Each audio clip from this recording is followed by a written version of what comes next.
I've known Anurag from LinkedIn for a long time.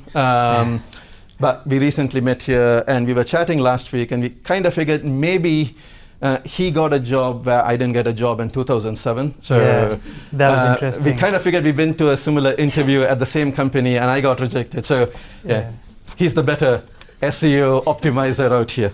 Yeah. So a couple of questions for you and then people can also ask any question in between. A lot of advice is about standard SEO is good for AI SEO as well. What does that mean? Why do they say that? So I think, so with the way the world is changing, so traditional world, you will make a search and you'll go to a website based on your understanding of what you read on those titles and descriptions that get shown to you in like those 10 links. So yeah, fundamentals of everything that we have done for the last 20-25 years, they stand well. So technical SEO, making sure you don't have errors, you don't have any problem with redirects, you've got proper structured data on your website, on your pages to give search engines an idea about what you do is still important. What's changing is the shift in what mostly Sid has been talking about. It's not just about what you say on your website, it's what other people talk about you. So one of the ideas that is becoming very important is corroboration. So if you want to write that word down, I would probably do that. And what that means is we are the world leaders in selling the best SaaS software, or we have the best e-commerce platform for a certain type of a product or a business. Well, you're saying that, but what are the other world leaders out there who are not on your website saying that about you? So corroborating those facts and claims is really, really important, and hence your digital strategy is not just about your website, which it was majority of my career. I would just advise people on how to optimize their websites, but this is about what others are having to say about you, and that is becoming more and more and more important. Yeah, and do the traditional Google search links still matter, like the standard 10 links, which is usually getting pushed down further and further because of all the AI overviews, maps, and so on? Yeah, so generally about 60% of the searches that are being conducted on Google, they have an AI overview. So obviously those are getting pushed down. There are other products that you see on the Google page. So you've got Google Maps, you've got sponsored results, you've got FAQs, you've got so many other things happening on the page, which is kind of like a hybrid view of the world of search. By the way, it still amazes me that internet is such a big place and people can type in a few keywords and find information and buy stuff and do things, and that's been happening for almost 25 years. So it's still important. People will come to your website because you're ultimate digital entity, which is where they will interact with you, whether that's to sign up for a demo, whether that's to download a PDF, or actually to buy a product, or just to get in touch with you. And also there are about 3 billion searches that are made every single day, so it's still very important to be seen. Now, Sid mentioned a concept called query fan out, which is part of retrieval augmented generation. So what that is doing is, it's not my eyes which are looking at the search result because I've typed in a keyword. It's a machine exploding a prompt that you've typed in into multiple fan outs or very specific single intent queries. Those queries then have to ground a piece of content by going on the website and finding sentences that it can stitch, so it can start writing the stuff that starts to appear on your screen. So query fan out and grounding are very important concepts. LLMs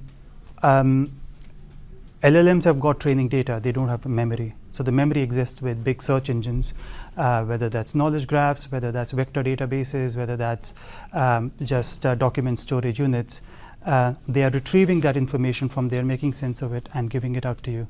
Most of the time, a bot sees rankings just like a normal human sees on a Google page. So it's really important that you do optimize your website so it ranks not just for human beings, but for machines as well. So so it is important to still rank in those blue links and in map results as well. Yeah, and the last point, people will still, when they are confident that they've read enough about you and your product from AI, they will search for your product, space your brand.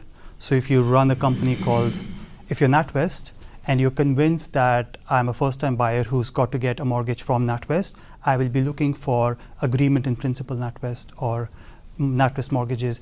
That is the point where search engines will lead that user to your website. There is no other way of that actually happening. So it's still important to And with websites, right? So I sometimes tell people, even if you don't have a amazing all singing and dancing website, at least publish a text file out there or a simple markdown file as your website. So the systems have something to learn from.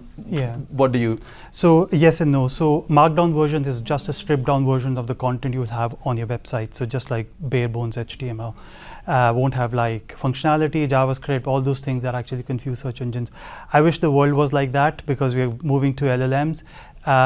It is highly optimizable way of search engines to extract information from your website. Now, you can still work on improving the experience of your website for machines. That is what you should do. But you should not do that at the expense of UI and UX. Human beings are still important.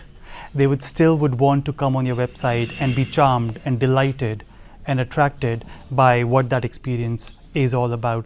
And that means design, that means JavaScript, that means other elements that would take some time to actually do. So yeah, think about having, I would say think mobile first. So that itself is an optimized way of thinking how fast your website would load.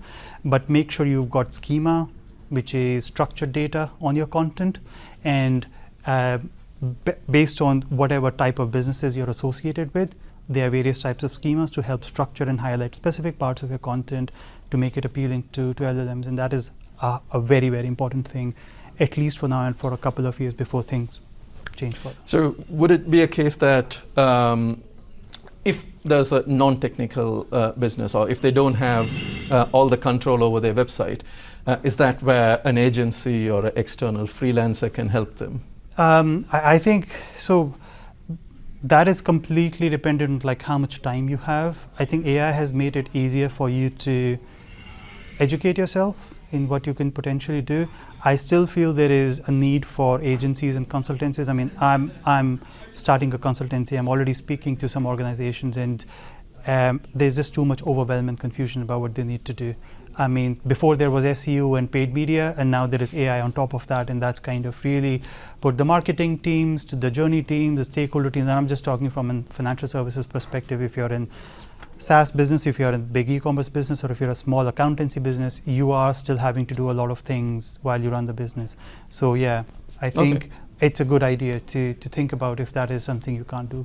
Okay, so, yeah. And I mentioned about randomness and how do you say, replicability.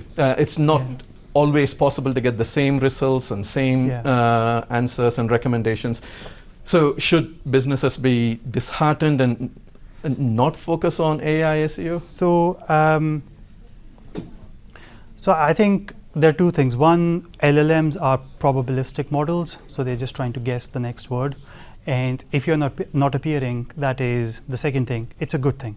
It's kind of a benchmark for you. That is probably where you start. And I think all the things that Sid was talking about on how you optimize the experience on your website for humans and machines is something you should start thinking in terms of LLMs as well. I think there's no reason to be disheartened. What I would say is monitor as much as you can. And that has become much easier. And the simplest of all the things you can do, and to be honest, I was doing at the bank, as much as I was involved in technical SEO, looking at all the data, we would just go in on a weekly basis and use a very, very specific prompt across like the 5 major LLMs and screenshot things. I was just screenshotting things. And I would see where I am appearing versus where my competitors were appearing, and if there was any change. Now, for everybody on their mobile phone, the experience you're going to get from an AI-mediated result is going to be very personalized to you because it knows about you and your behavior. And that is something, you cannot replicate. But we were a team and we were trying to just constantly monitor, constantly see what behavior LLMs are showing, and it was completely different. Claude's structure of showing chunked data is different from how AI mode shows you in a much shorter form. So unless you know about that, you're not going to understand that. Yeah. Last thing I would say is there are lots of free query fan out tools which are like Chrome extensions. Look for them. I can recommend to you if you come and ask me. Use that. Whenever you're on ChatGPT looking for your brand, just understand what were the fanned out queries that went out and what was retrieved and came back on it, and then try and sort of work with the AI to understand where was I insufficient, what do I need to do, where do I need to optimize that. So that brings to the question of, are there any tools that founders could be using? Would you recommend any tools, or Yeah. what is it? So I think I've struggled to find, so founders, you have a budget, and the problem is, where do you need to put your money in? Most of the really, really good tools are very expensive. They are enterprise level tools, and those are the ones I would probably not recommend to you. As I said, the manual stuff is good. Using some Chrome extensions is a really good way. Standard keyword research, just looking at what people look for in a traditional SEO sense, is also a good way to do. So Also Asked is free. You can use that. And what Also Asked does is you don't have to use like a query fan out tool. It actually tells you like a mind map view of like what else people would be thinking about if your query was, I'm looking for workplace pensions for ESG businesses with low platform affordability, something like that. I'm just making up a very weird prompt. So it's going to break it down into best ESG platform, pension companies, and so on and so forth. So Also Asked is a very good way of like within your business, just forming like prompts at least which are 2 or 3 lines long, or like at least a paragraph long, and then Okay. Yeah. And what exploits are still open with AI SEO? I said don't look for exploits, but there are. But, So I would probably say think of experimentation rather than exploits, and they're kind of the same thing. We did a lot of experimentation when I was in NatWest, which you could probably call exploits right now, because what was okay last year is probably not okay right now. Listicles and chunked content. So chunking is basically an AI engineering term where it's part of RAG. It just looks at fragments of information on a piece in a very, very specific way, using sort of vector recognition. So what I would say is experiment. I wouldn't say that listicles or making short form content is gone, but don't really make content that looks unreadable to a normal human being as well. So if you're writing something about a story and that itself has like 300 words, that's not going to work. You'll need to break it down into headings, subheadings, smaller paragraphs, lines that are singular, headings that have got emphasized or bold subheadings, and then explain a little bit about it. It's kind of like replicating the answer you see on an AI result, like one of the examples you saw, and probably when you ran your experiment. You need to replicate that, because that's what AI search engines are trying to replicate. and along those lines, what about using AI to write content? Like blogs or whatever. So on that, that was kind of a very talked about topic, because 5 years back when AI come into being, internet just exploded with the amount and volume of content, because people had the ability to, anybody who's not even a pharmacist can write 1,000 pages on like how to fix a specific type of cancer. You're not really authorized to do that, but AI was enabling them to do that. So last couple of years, AI systems have become very intelligent in figuring out spam generated by AI. Now, there's been a recent study that says that you are okay to be using AI as long as you are basing that on facts and information that you have used. So I'll give you a very, very quick example. If all of you were traveling from the Edinburgh airport to a destination in Spain, you didn't knew that you were in the same plane and you were going to the same destination, you were going for a week, you're probably going for the same experience, you're doing the same thing, right? The day after you come back and I just give you a pen and paper and say, write about your lived experience, every one of you is going to write a different thing. You had different food, you had different adventures, you had different excursions, you had different people who you met with, you had different conversations, all of that is going to come out. So it's the human-centered content that can help you own the audience by explaining your lived experience is what you really, really need to focus on. That's probably what I would say. So as long as the insight comes from something inside. It could be data-led. Yeah. I think it was last year, the last year's Booker Prize winner, I think she book, she or he, they actually came out and said that 10% of the book was written by AI. They still won the Booker Prize. So, it was human beings assessing and judging human written content. So it should be useful. It should have its purpose. It should have its place. Just don't go and write like 100 pages because you've written the prompt and AI is very good at it. That's something you should never do. Okay. Can we get some questions from the audience? Yeah. So, right at the beginning of your presentation, you showed that example of somebody who had used Claude Cowork to find you through LinkedIn. Now, Cowork there is doing a lot of work because Claude or any of the other AIs that use agentic search can't access anything that's in LinkedIn because LinkedIn stops them. My previous background is scholarly publishing. That's also true for scholarly publishers. They don't let you access any of the content in their site. So when it comes to figuring out how to get people to say things about your business, the channel is really important because some channels can't be interacted with by agents. So can you talk a little bit about that and how you make sure that the information that you're putting out there and that getting other people to put out there can actually be interacted with and is considered an accessible, good quality source by the agents? I'll answer and then you can fill in if there's something else. So LinkedIn still seems to come up as a source.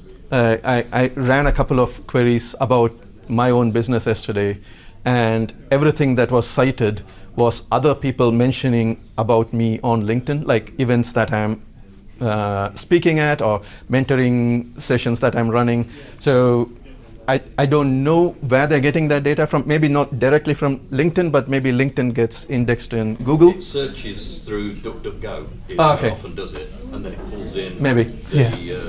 And there's a lot of chat on YouTube videos, prioritizing YouTube videos, but I've not seen that within AI search. I mean, maybe within Google's own AI overviews, it uses YouTube videos, but I haven't seen YouTube videos come up on any of my LLM searches. But again, the thing is, most of these things, you need to go find what platforms get recommended in your industry, your space, and then see how can I get there. It'll be good if you could get ahead of others, but you could look at which systems they are pulling data from. Yeah, so I think generally like Wikidata, because Wikipedia is like the biggest database out there, most systems rely on that data. LinkedIn is becoming a big source because thought leadership content is like now exists in LinkedIn. Substack in some way. I'm a big user of Reddit, and reason being, you can say anything about Reddit, it's the most highly moderated platform on the planet. So a lot of information that the APIs from LLMs are pulling from Reddit is going to be like good information, but they are still going to use their training data to layer on top of it just to make sure that what they are giving out to the user is useful, makes sense, accurate, properly represented, and so on and so forth. So you've got Reddit, to do your own. Definitely, Reddit seems to come up everywhere. Even Google leans heavily towards Reddit. Like most search queries will also have discussions from Reddit as a separate section. The key thing is don't game it. You'll get kicked out from those communities. They'll delete your posts and so on. And AI will also know if you are the person influencing those answers. I might be completely wrong here, but what I would be thinking of doing is if LinkedIn is off limits to AI for whatever reason, or any sites, depending on what data sharing agreement you have with your clients or whatever, I would be taking that information and putting it on my website in terms of like a customer feedback page or something like that, so that it is accessible. Is that a correct thing to do? Yeah, it's still your own data. It'll be good if you could find a way to work with your customers and get them to publish it on their website as well. And their platforms. Yeah, or wherever it is. I'm just trying to think about aggregator sites. Like you need to think, can I be on Gumtree, or can I be on Airbnb, or wherever it is? Can I make sure I get my product listed on eBay, Amazon, and so on, even though I don't expect to sell there? But the moment you are there, it's multiple data points. And again, it all depends from what you're selling, industry to industry, and so on. Yeah, I think LinkedIn is a good point. I was reading this case study about this lady a couple of days back who said how lazy she has been on updating her website. And she's been getting clients who have said that they've been recommended by AI because they've been specifically asking about business advisors who help founders with burnout. And that is what they've been typing in. And all her thought leadership content was on that topic. And she got discovered on ChatGPT as a result of that. So it's all indexable content that is there on LinkedIn. So, yeah, it's, yeah. The help? Sorry. Any other questions? Or did we answer everything through the presentation? Those meta tags have changed recently over the last few years. Sorry? Meta tags. Yeah. Oh, meta tags. Yeah, so would you still prioritize meta? So like your in the 10 blue links, the titles and descriptions are rewritten by Google anyway. But I would still be thinking about meta tags if you're talking about like. Yeah, but they're just different now. Well, there's different syntax. But they're still there, but a lot less, and you can't game it as much.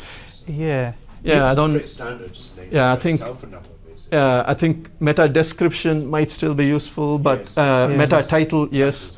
Keywords are gone. Meta keywords are gone. Yeah. That was a long time ago. Yeah, but again, that's a way to supply that information. But Yes, the systems might not respect it, and they might reword everything.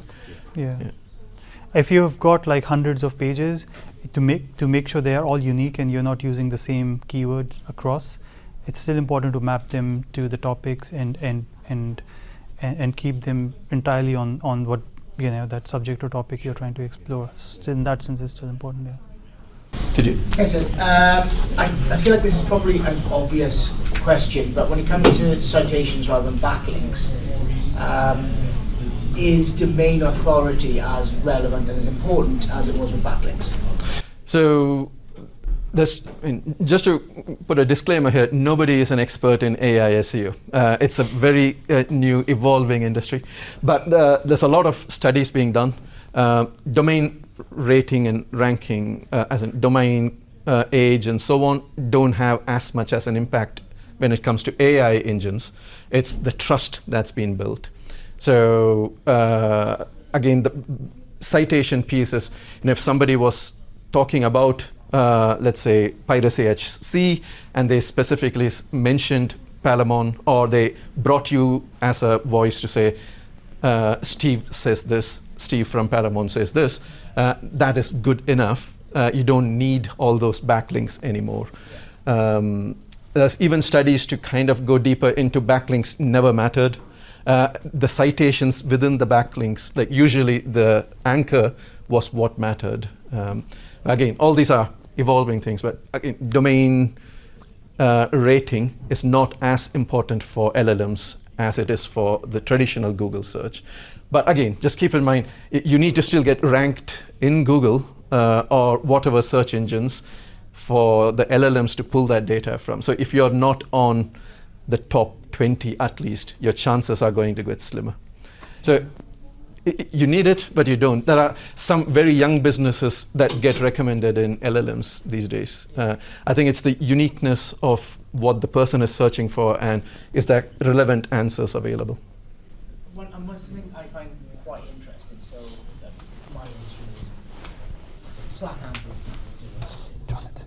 And I know that one of my competitors is pretty much dormant, and 12 months ago I was ranking number 1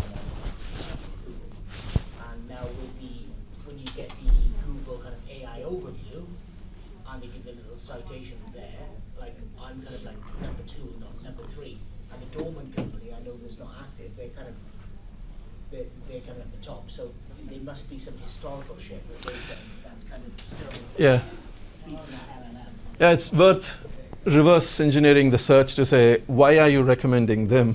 And see what happens. Maybe they have a lot of other, real estate where they've talked about themselves, or other people talking about themselves. That's all adding up to it. I know that would be the case. But it's on dormant beforehand, and then prioritize it now. With this, it's like, oh. I know. There's sometimes businesses that have closed that get recommended. but what you need to do is figure out why, and then what can you do to displace them. You know. Just found out, right? Yeah. Oh, maybe you can write a if they've actually closed and the business doesn't exist, then you can write an article on your website to say that business is closed. So make it very clear. Make it very clear that they don't exist anymore. It's just that the system, the AI, LLMs haven't learnt about it. That's so AI hallucinates quite a lot. And that's probably one of the things that's happening. It's they've just not updated it like it should. I think it's in the context of like, you would expect like somebody to be big because they've got high domain authority. So for example, NatWest domain is like 30 years old, but challenger banks still rank quite a lot, is because what they have done over the last couple of years is been very aggressive towards AI and moving faster by adopting those techniques and methodologies very, very quickly than some traditional institutions. The other thing is Trustpilot is really big. I am working with someone who are like Amber 2 point something, whereas most of the new brands, they've got 10 times more reviews and they're like 4.7, 4.8. They're naturally going to get recommended because that's Trustpilot, openly indexable platform saying that about them. And they have a Reddit strategy. And they have 10 plus other platforms they're very active on. So customer service, that's what it's all about, customer obsession and customer service. Anything else? Well, thank you. Thank you very much. You've been an amazing audience.